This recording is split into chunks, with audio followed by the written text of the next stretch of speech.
2025 group 4ல கேட்ட ஒரு கொஷினை தான் இப்போ பார்க்க போகிறோம்.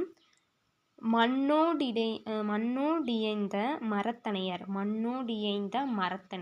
என வள்ளுவர் யாரை சுட்டுகிறார் அப்படின்னு கேட்டிருக்காங்க.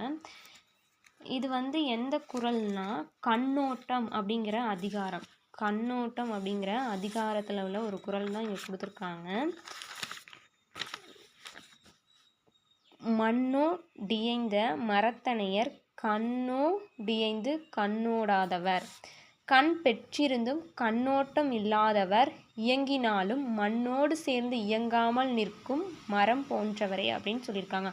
அதாவது கண்ணோட்டம் இல்லாதவங்க, இரக்கம் இல்லாமல் இருக்காங்களா, அவங்கள வள்ளுவர் என்ன சொல்கிறாருன்னா மரம் போன்றவர் அப்படின்னு சொல்கிறாங்க. அப்போ இங்கே என்ன சொல்லியிருக்காங்கன்னா மண்ணோடியைந்த மரத்தனையர் யாரை சொல்லியிருக்காங்கன்னா கண்ணோட்டம் இல்லாதவங்க. கண்ணோட்டம் அப்படின்னா என்னென்னா இரக்கம் இல்லாதவங்க.